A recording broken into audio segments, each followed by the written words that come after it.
بسم الله الرحمن الرحيم الحمد لله رب العالمين صحافة gaarka loo leeyahay iyo kuwa xukuumadaba waxaan aad uga mahadnaqayaa kulanka war saxaafadeedka ay ka soo qayb gasheen war saxaafadeedkani wuxuu daaran yahay madaxweynaha loo doortay Soomaaliya xukuumadda Jamhuuriyadda Soomaaliland waxay soo dhaweynaysaa go'aankii ka soo baxay kulanadii istaba joogga ahaa ee ay mudanayaasha golaha baarlamaanka Soomaaliya ku kala coganayeen mudanihii loo dhiibi lahaa hoggaanka iyo talada dalka aanu jaarkana ee Soomaaliya mudane Maxamed Cabdilaahi Farmaajo waanu ku hambalyeynaa xilka loo igmaday waxaananu Allah uga baryaynaa inuu xilka iyo mas'uuliyadda ku asturo Jamhuuriyadda Soomaaliya waxay mar walba muhiimadda iyo mudnaanta koowaad siinaysaa daris wanaagga iyo nabad ku wada noolaanshaha labada dal iyo labada shacab ee walaalaha waxaanu soo dhaweynaynaa nabad deganaansho iyo xal waara oo loo helo arrinta murugada leh ee Soomaaliya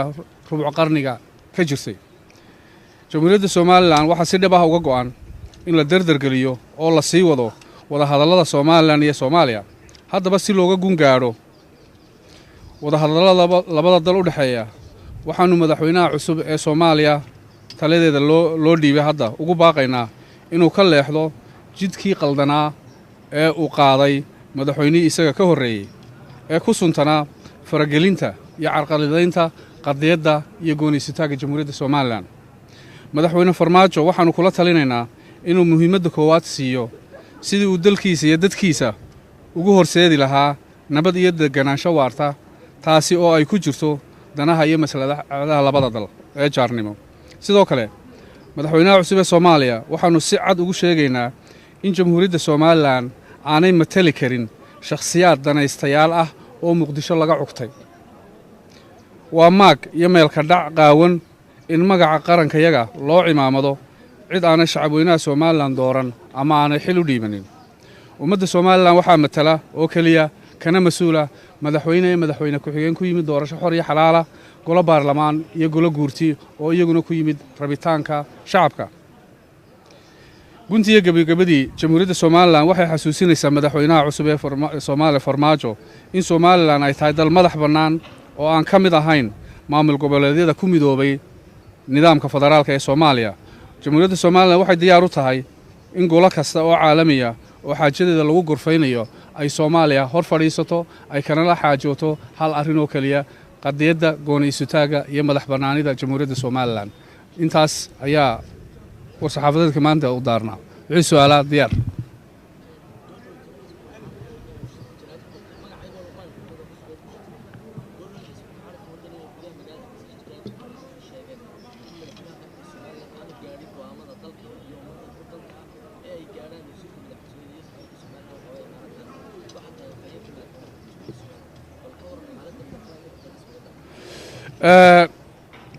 waxaa horta gaf iyo meelka dhac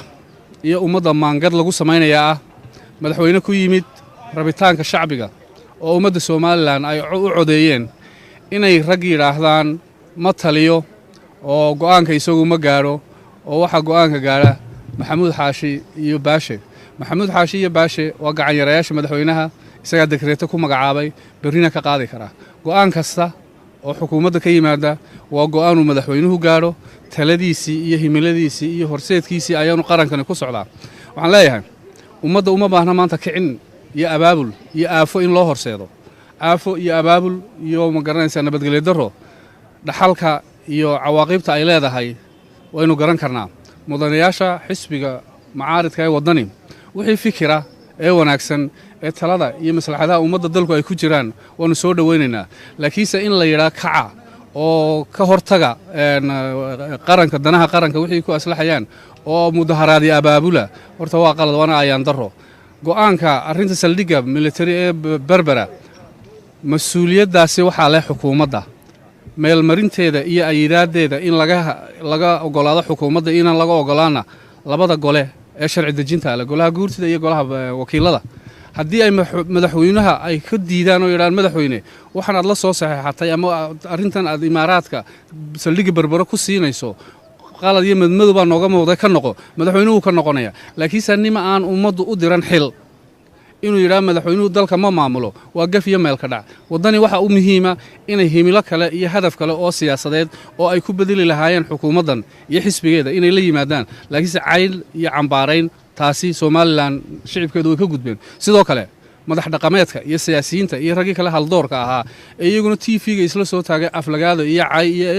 erey maagida waa qalad madaxweynaha u kaalaya wixii tale aad haysaan iyo wixii taageeraad haysaan iyo wixii toosinaad haysaan danaha qaranka ay ku aslaxayaan ula yimaada bannaan laga hadlo looma baahna shicibka maanta somalilanna nabadgelyada iyo xasiloonida iyo ilbaxnimada iyo deganaanshaha lagu majeerto idinku waxba kama bedeli kartaan xukuumadda ka mas-uula xukuumadda lagala xisaabtamaya xilka iyo mas-uuliyadda dastuuriga in loo ogolaadana labada golo qaran bay saaran tahay waad mahadsantahay magacaygu waa xasan maaldhigar dabcan waxaa tahay afhayeenkii madaxtooyada somalilan xisbiga macaaridkee waddani madaxtooyada somalilan gaar ahaan madaxweyne ku-xigeenka waxay ku eedeeyeen inuu xidhay maayar ku-xigeenkii magaalada boorama iyo sidoo kale mas-uul ka tirsan xisbiga waddani eeddaa maxaad ku difaacaysa eeddaasi horta eed jiritaankeeda in la hubiyo ay tahay inuu madaxweyne ku-xigeenku uu isagu shakhsiyan ka dambeeyey u xidhay taasi waa su'aal su-aashaan afkooda caddayntii baa laga rabaa inuu madaxweyne ku-xigeenku amar siiyey oo uu xidhay waxay intaa kalena hay-adaha nabadgelyada iyo hay-adaha dambi baadhista ayaa hawshaa ku shaqa leh way jirtaa iyo ma jirto midna anu kuga odhan maayo laakiinse hal mid baan kuu sheegaya sidan madaxweynaha afhayeen uga hayeen madaxweyne ku-xigeenkana afhayeen oo afhayeenkii madaxtooyadan ahay ma la hayo mana jirto cabdiraxmaan saylici inuu ka dambeeyey oo uu xidhay ninka aad sheegayso waad mahadsantahay